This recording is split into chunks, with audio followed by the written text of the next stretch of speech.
이젠 2019년 기해년도 정말 얼마 남지가 않았네요.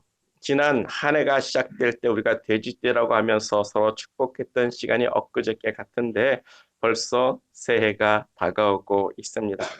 앞으로 3일만 지나면 2020년 경자년 쥐띠해가 다가오는데 이때쯤이면 우리가 하는 일이 있죠. 한번 옆에 있는 사랑하는 분들에게 한 해 동안 정말 수고 많으셨습니다라고 위로하고 격려해주는 시간이 되기를 소망합니다. 한번 옆에 있는 분들에게 사랑하는 옆에 있는 분들에게 인사하겠습니다. 수고하셨습니다. 1년 동안 참 많은 수고하셨습니다. 정말 한 해 동안 가정을 위해 수고하신 남편들 그리고 아내들 그리고 교회 직분자들 봉사자들 정말 수고 많으셨습니다. 그리고 감사합니다. 하나님께서 여러분들의 가정 위에 더 많은 복을 주시고 또 힘 주셔서 2020년에는 더욱더 아름다운 가정과 아름다운 교회를 가꿔가는 귀한 믿음의 사람들이 되기를 간절히 축복합니다. 2019년 누구에게는 참 복되고 즐거운 한 해가 될 수도 있었겠고 또 누구에게는 아직도 힘들고 버거운 해가 될 수도 있을 거예요. 그러함에도 우리가 꿈을 갖고 하나님께 기도하다 보면 언젠가 하나님께서 우리에게도 좋은 날을 주시고 행복을 더하여 주실 것을 믿습니다. 그래서 오늘 본문의 말씀 제목을 절망 속에라도 기도하자고 정해봤는데 우리가 나눌 시편 188편의 말씀은 정말 깊은 절망 속에서 하나님을 바라보고 있는 시편 저자의 고백이 되고 있다라는 거예요. 이 본문, 오늘 본문을 가지고 설교 준비를 하는데 저에게 제일 먼저 생각난 본문이 욥기서 5장 7절이었습니다. 욥기서 5장 7절을 보면 인생은 고난을 위하여 났나니 불티가 위로 나름 같도다 라고 말씀을 하고 있어요. 이 말씀대로라면 인생은 정말 고난을 위하여 태어났다는 건데 모든 인생이 다 고통 속에 산다는 겁니다. 물론 그 고통과 고난의 정도는 다 사람마다 다르겠지만 모든 인생들이 다 그렇게 고난을 당하고 산다는 욥의 고백이 되는데 여러분들은 어떻게 생각하십니까? 욥의 이 말에 동의를 하십니까? 모든 인생은 고난을 위하여 태어났다. 저도 이 말이 맞다라고 생각을 합니다. 산다는 것 자체가 우리에게는 고난이라는 거예요. 태어나면서부터 아기가 우는데 왜 울겠습니까? 엄마 뱃속에서 나오면서부터 고난스럽고 괴롭기 때문에 우는 것 아니겠습니까? 그 이후로 입에 풀칠해서 먹고 사는 것이 고난일진데 우리 어린 애들을 봐도 정말 그냥 밤늦게까지 공부하느라고 정신없고 또 성장하면 직장을 찾느라고 동분서주하고 또 먹고 살기 위해서 고난의 행진 열심히 힘들게 살아가고 있는 것을 보는데 또 그렇게 살다 보면 또 나이가 들어서 병들어 죽어가는 것이 인생이란 말입니다. 고난의 정도는 차이가 있을 뿐 욥이 말하는 것처럼 우리는 불의 티가 나름 같은 고난의 인생을 살다가 결국은 꺼져 없어져 버리는 불티 같은 인생이라는 거예요. 그런 의미에서 우리는 참 불쌍한 인간들입니다. 즐거운 건 잠깐이고 한평생 마음과 육신이 고통을 당하다 죽는 인생이라고 할 때 참 슬프기 그지없는 인생이라는 사실을 우리가 생각하게 되는 거죠. 그런데 이렇게 힘들게 고난을 위해서 살았는데 또 죽어서 또 우리는 죄인이라 지옥에 가야 한다고 생각해 볼 때 우리 인생들이 얼마나 불쌍한 인생인지를 우리가 생각해 봐야 하는 거예요. 이 세상 사는 것도 참 힘들게 살았는데 결국 죽어서 정말 우리가 죄인이기 때문에 지옥 형벌을 받는 인생이라고 한다면 얼마나 불쌍한 인생인가 우리가 생각해 볼 수가 있는 거죠. 그래서입니다. 그래서 말씀이 육신이 되어 하나님이 이 땅에 오신 거예요. 평생 고난 속에 살다가 죽어서도 영원한 지옥 형벌을 받고 우리 인생들을 보니까 하나님이 보기에도 너무너무 불쌍한 겁니다. 내가 내 형상을 따라 내 모양을 따라 만든 저 사람들인데 저들이 어찌 저렇게 되었는가? 왜 저렇게 고난을 위해 살다가 결국 죽어서도 고난을 받아야 되는가?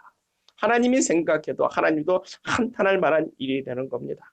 그래서 하나님께서 전능하신 하나님께서 말씀이신 하나님께서 육신을 입고 이 땅에 오셔서 우리를 위하여 십자가에 못 박혀 죽으시고 우리의 죄를 사하여 주시고 예수 그리스도를 영접하는 자들에게는 하나님의 자녀가 되는 권세를 주셨고 구원의 길로 영생의 길로 우리를 인도하시는 하나님의 은혜가 이 불쌍하고 비참한 인생들에게 주어진 것이 하나님의 선물이요 하나님의 사랑이라고 우리가 크리스마스 날 그 말씀을 나누었지 않습니까? 이 예수가 이 땅에 사는 우리들의 위로이고 희망일진데 예수 하나님이 영접하고 구원받는 우리 모두가 되기를 간절히 축복합니다. 어떤 사람들은요 우리 인생을 도박이라고 합니다. 맞죠? 도박입니다. 내일을 모르고 사는 삶 속에서 하루하루를 도박처럼 우리가 한 곳에 선택하고 한 곳에 베팅을 하며 살아가는 도박과 같다라는 거예요. 맞습니다. 우리는 내일을 모르기 때문에 도박과 같은 인생을 살아가고 있는 거예요.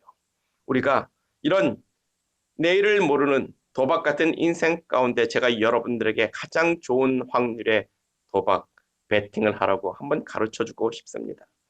하나님이 없는지 있는지 우리는 확신할 수가 없어요. 어떻게 하나님의 존재에 대해서 우리가 확률을 따질 수도 없습니다. 그럼에도 저는 여러분들에게 당연히 하나님이 있다는 쪽에 여러분들의 인생을 걸라고 말씀을 드리고 싶습니다. 왜냐하면 만약에 하나님이 없다고 해도 거기엔 잃을 것이 없지 않습니까? 뭐 하나님이 없는데 그럼 끝이지, 끝입니다. 그런데 정말 죽었는데 하나님이 계시다고 한다면 여러분 그 하나님이 있다라고 믿은 것에 우리는 대박을 치는 것 아니겠습니까?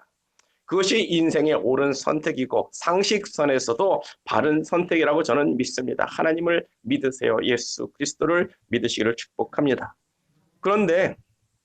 그런데 하나님이 없다는데 인생을 걸면 어떻게 되는 겁니까? 그래 하나님은 없어라고 했는데 죽었었어? 보니까 하나님이 없어요. 그러면 끝. 없는 걸로 끝나는 거예요. 퉁치는 거예요. 근데 정말 하나님이 없다라고 했는데 내가 죽어서 하나님이 계시다고 한다면 그다음에 하나님이 없다고 한 하나님을 부인한 우리의 죄가 어떻게 되는 거예요? 인생은 영원한 루저가 되는 거예요. 정말 내가 하나님이 없다고 믿고 살았는데 정말 죽었는데 하나님이 계시다면 정말 우리는 인생 대박 치는 것이 아니라 인생의 쪽박 차는 것이고 영원한 쪽박을 사며 영원한 루저가 되는 겁니다. 이 두 가지의 선택을 봤을 때 초등학생들에게 자 하나님이 있다고 믿을래 아니면 하나님이 없다고 믿을래고 물어보면 상식적인 선에서 하나님을 있다고 믿는 게 바른 선택이구나라고 생각할 수 있는 거예요. 여러분 고스톱 잘 치고 계시지 않습니까? 그 고스톱을 치시는 분들이 이 정도의 생각도 못한다면 아주 비상식적인 사람들 아닌가요? 이게 기본입니다. 이런 대박칠 확률이 높은 것에 인생을 걸고 하나님을 믿고 하나님이 계시다고 믿고 살아갈 수 있는 여러분 되기를 간절히 축복합니다. 이거는 상식의 문제라는 거예요. 하나님이 있고 없다라는 것을 우리가 선택한다면 하나님이 계시다는 것에 우리가 인생을 거는 것이 아주 상식적인 선택이 되고 옳은 선택이 되고 있는 줄 믿습니다. 2019년이 가는 마지막 주에 하나님을 우리가 온전히 믿기로 우리가 다짐하고 하나님과 함께하는 2020년을 바라볼 수 있는 우리 모두가 되기를 간절히 소망합니다. 한번 생각해 보세요. 인생이 고난을 위하여 태어났다면 소망은 하나님밖에 없는 겁니다. 우리가 고난을 위해서 살아간다면 이 고난을 벗어날 것은 오직 하나님밖에 없다라는 거예요. 그것을 알자는 건데 오늘 본문에 나오는 시편 저자는 정말로 고난 속에서 태어나고 괴로워하고 있습니다. 본문 15절을 보면 소시 때부터 어렸을 때부터 고난을 당하여 죽게 되었다고 아주 어렸을 때부터 고난이 삶 자체가 된 사람이라고 고백을 하는데 정말로 오늘 본문 시편 88편을 보면요. 소망이라는 단어, 희망이라는 단어, 어떤 꿈이라는 것을 생각해 볼 수 있는 말은 한 단어도 없습니다. 그래도 다른 시편들을 보면 고난 가운데서 하나님 안에서 소망을 찾고 하나님의 소망을 선포하며 시편을 마무리 짓는데 오늘 본문 시편 88편은요. 마지막 절에서조차도 내 삶은 흑암입니다 라고 끝나고 있어요. 오늘 시편은 정말 절망을 노래하는 시편입니다. 절망에서 절망으로 끝나는 시편이 되고 있어요. 이 시편을 내가 증거해야 될까 말까 고민도 했습니다. 2019년이 마지막 가는 주일에 내가 이 본문의 말씀을 가지고 설교를 해야 되는가 고민도 참 많았어요. 설교할 게 없었습니다. 설교할 내용을 찾아보기가 너무나도 힘들었어요. 그런데도 이 본문이 우리에게 교훈이 되는 말씀이 있기에 성경이 있는 줄 믿습니다. 그래서 먼저 이 시편 88편의 표제를 보면 고라 자손의 찬송시라고 되어 있어요. 곧 에스라인 헤만의 맞쓰길 영장으로 마할 란느 안노스에 맞춘 노래라고 되어 있습니다. 마할 란느 안노스는 재난, 고난의 곡조라는 뜻으로 아주 무거운 음조로 곡률로 노래를 부르는 거예요. 그냥 노래를 들고 있으면 그냥 저절로 그냥 무겁고 괴롭고 힘든 그런 음조라는 겁니다.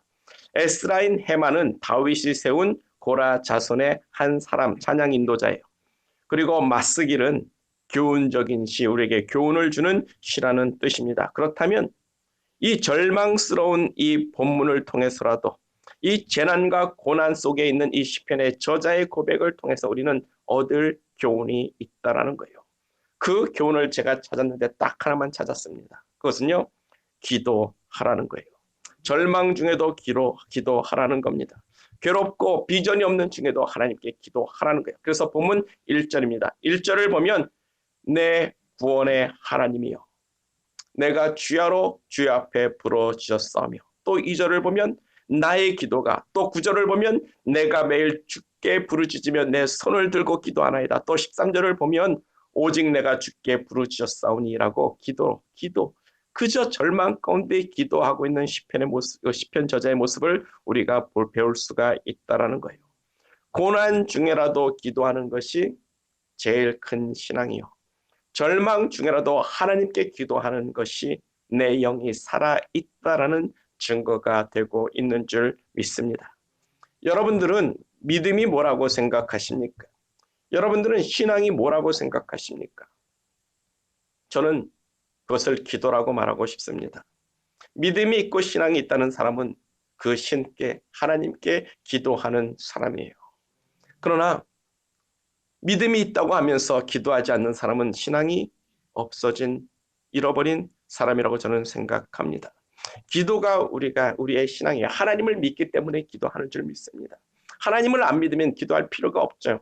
근데 믿지 않는데 왜 기도하겠습니까? 그러나 내가 신의 존재를 믿고 하나님의 존재를 믿고 하나님의 살아계심을 믿기 때문에 우리가 기도하는 것 아니겠습니까? 기도가 없다는 것은 죽은 신앙, 이미 잃어버린 신앙인이라고 저는 생각을 해봅니다. 여러분, 우리는 기도하는 사람 되기를 간절히 축복합니다. 그래서 본문 2절과 5절을 보면 시편 저자의 환경이 나오는데 삶이 곤란하다고 해요. 생명은 음부에 가까웠으며 무덤에 내려가는 자와 같고 사망 중에 던지운 바 같다라고 자기 자신의 삶을 이야기합니다. 그런 최악의 상황에서도 하나님을 버리지 않고 시편 저자는 하나님께 기도하고 있다라는 사실을 우리가 배워야 되는 것 아니겠습니까? 또 본문 5절에서 7절을 보면 영적인 조건이 나오는데 주께서 다시 나를 기억하지 않는 자가 되었고 주의 손에서 나는 끊어진 자가 되었고, 왜입니까? 하나님께서 나를 심히 누르고 깊은 웅덩이에 던지셨다라고 이야기를 하고 있는 거예요. 즉 하나님께서 나를 버리셨고 하나님께서 나를 괴롭게 하셨고 하나님이 나를 짓밟고 있습니다. 그러므로 시편 저자는 하나님의 진노하심 중에라도 하나님께 기도하는 것을 잊지 않고 있는 거예요. 그것이 옳다는 겁니다. 우리가 하나님의 버림을 받았어도 우리는 하나님께 기도해야 되는 사람이에요. 왜? 하나님밖에 소망이 없기 때문에 그렇습니다. 하나님께 내가 버림을 받고 다른 신에게 갈 데가 있으면 가면 되는데 우리가 그게 없다라는 거예요. 하나님께 버림을 받고 하나님의 진노를 받고 하나님의 매를 맞아도 우리는 결국 하나님 앞에 나갈 수밖에 없는 존재이기 때문에 시편 저자는 내가 하나님의 버림을 받았지만 나는 하나님께 기도합니다. 어린아이가 똑같지 않습니까? 부모가 때리면 그 3살짜리가 아이 싫어 그러고 가면 되는데 그 아이는 엄마밖에 없으니까 엄마한테 맞으면서도 엄마 품으로 겨들어가는 것과 같이 우리가 하나님 앞에 마저도 우리는 하나님 앞에 기도하고 하나님을 찾아야 되는 사람들이라는 거예요. 시편 저자는 그런 하나님의 진노하심 중에라도 하나님께 기도하고 있습니다. 그 괴롭게 하신 정도를 보면 8절입니다. 자기에게 도움 줄 모든 사람들을 자기에게서 하나님이 떠나가게 하셨고 저희로 나를 가증되게 하사 아무도 나의 위로 즉 도움 줄 자가 없도록 하나님이 하셨다라는 거예요. 지금 시편의 저자가 말하고자 하는 것은 욥처럼 욥 아시죠? 하나님이 나의 모든 고난을 허락하셨고 하나님이 나를 짓누르고 하나님이 나로 아무도 주위에 없게끔 외롭게 하신 고난이라고 말씀을 하고 있는 거예요. 정말 욥이 그런 고난을 받았습니다. 여러분 잘 알고 계시죠? 그러나 욥은 그런 하나님의 시험, 하나님의 테스트 주는 그런 고난을 받고 자기에게 고난을 허락하신 그 하나님께 도리어 기도했고 그럼에도 불구하고 하나님을 찾았고 하나님을 원망하지 않았으며 도리어 하나님께 자신의 영혼을 맡기고 있었던 것처럼 시편 저자도 오직 그 하나님만이 나의 소망이고 위로가 됨을 알기에 끝까지 하나님을 붙들고 있는 겁니다. 그게 신앙이라는 거예요. 그게 믿음이라는 겁니다.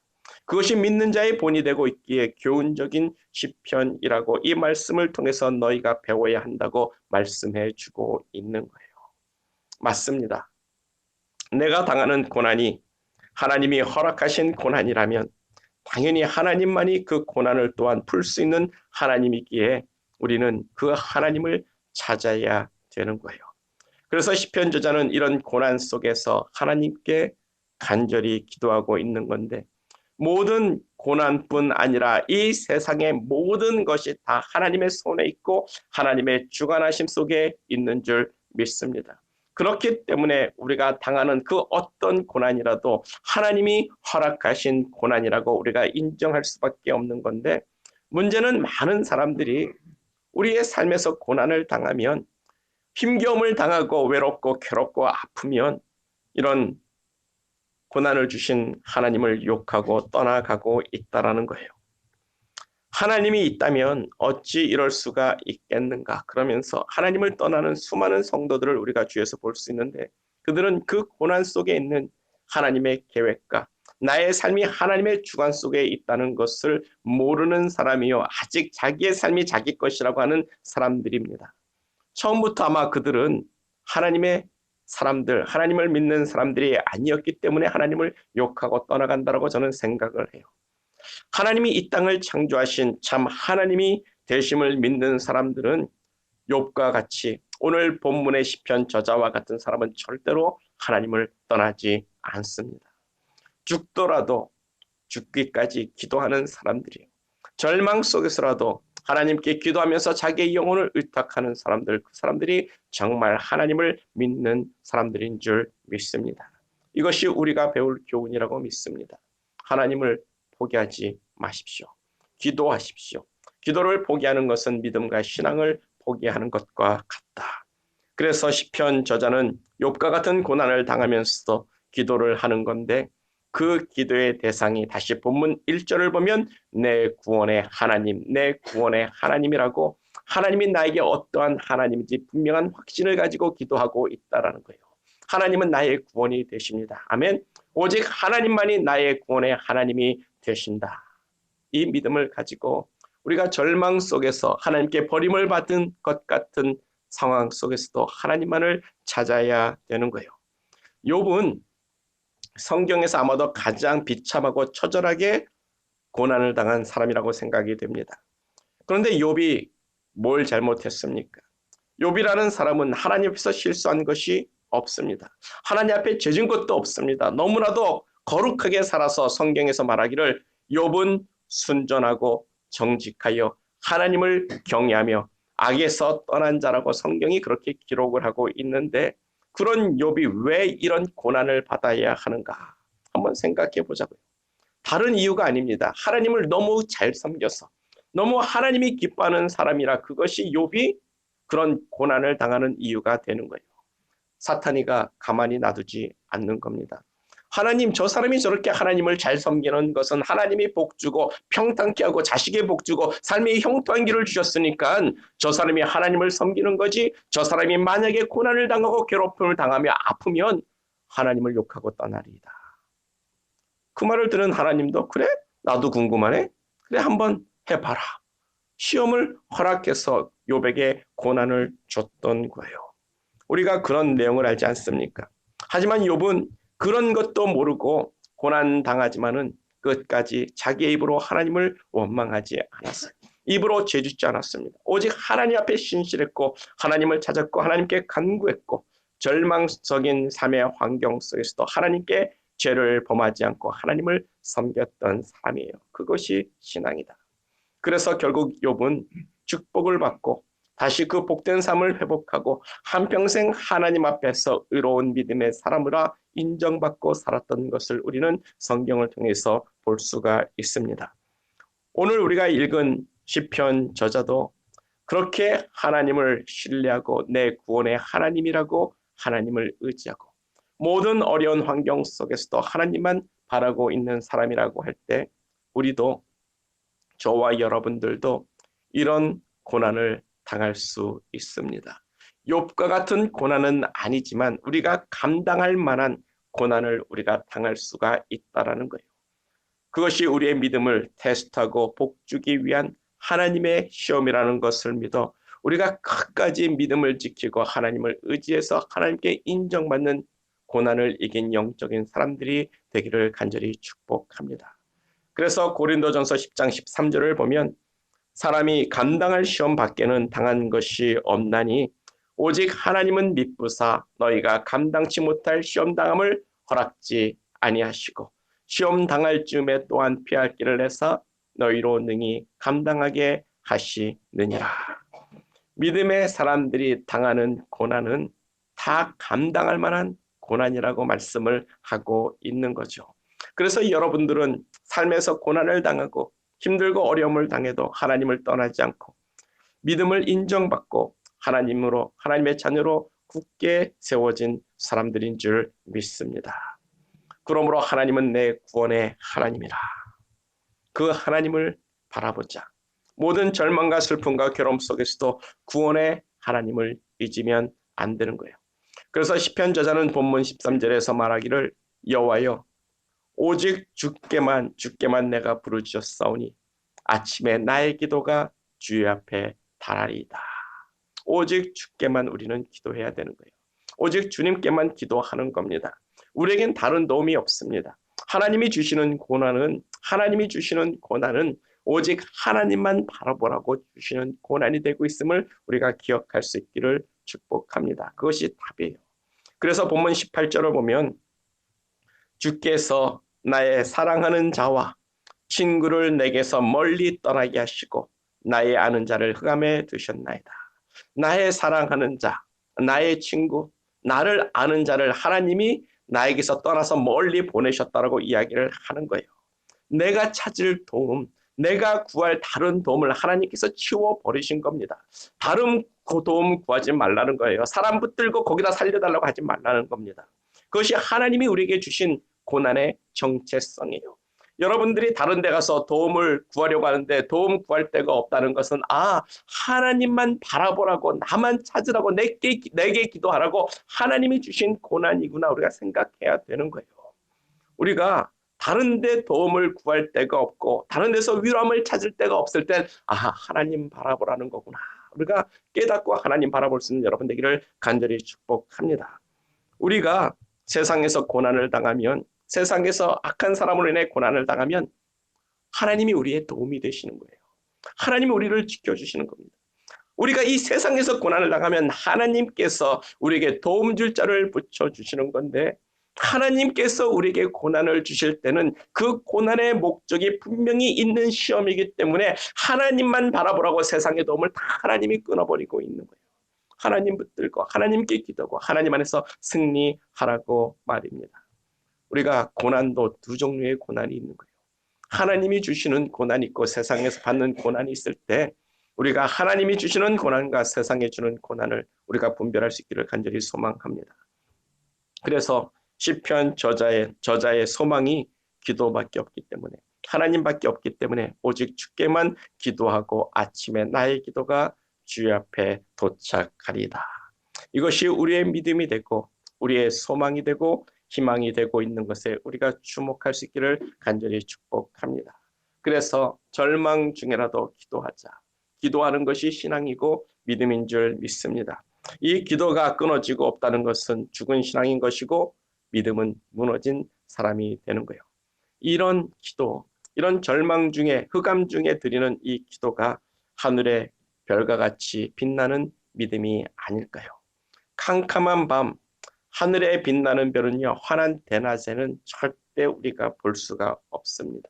그것처럼 우리가 평탄하고 복된 삶을 살아갈 때 하는 기도, 우리가 정말 복된 삶을 살아갈 때 갖는 그런 믿음들은 환히 너무 세상이 환해서 볼 수가 없단 말이에요.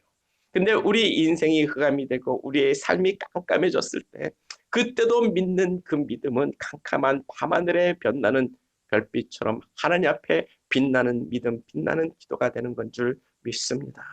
하나님께서 그것을 바라보고 하나님께서 우리의 믿음을 찾으시면서 저기 믿음이 저기 있구나. 믿음이 저기 있구나. 믿음이 저기도 있었구나.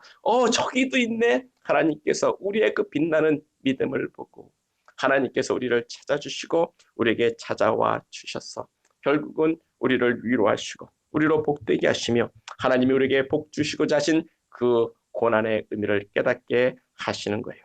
그런 의미에서 하나님이 욥에게 시련을 주셨고 오늘 본문의 시편 저자에게도 이런 고난을 주시는 줄 믿습니다. 2019년을 마무리하는 마지막 주일이죠. 오늘 본문의 말씀으로 교훈을 받을 것은 절망 중에라도 기도하자. 삶이 차갑고 어두워서 비전을 찾지 못했다 해도 내 삶이 병중에 괴롭고 힘들다 할지라도 우리는 기도해야 합니다. 하나님을 믿고 하나님을 의지하는 그 변함없이 기도하는 그 기도의 삶을 살아야 하는 거예요. 기도하라는 것이 하나님이 오늘 우리들에게 주시는 본문의 메시지가 되는 줄 믿습니다. 그래서 우리의 기도가 새해에는 주 앞에 달하리이다. 이런 소망을 품고 다가오는 2020년을 또 소망하고 하나님을 바라볼 수 있는 우리 모두가 되기를 간절히 축복합니다. 우리의 구원이 되신 하나님께서 흑암 중에 별같이 빛나는 우리의 믿음을 보시고 반드시 우리를 찾아와 주시며 우리를 위하여 복 주실 것을 믿습니다. 아멘. 여러분 지난 한 해 동안 고난 가운데 참 수고 많으셨습니다. 이제 구원의 하나님을 인하여 우리가 또다시 빛나는 믿음의 여정을 준비하고 나갈 수 있는 마지막 주 이 시간이 되기를 간절히 소망합니다. 다 같이 기도하겠습니다. 전능하시고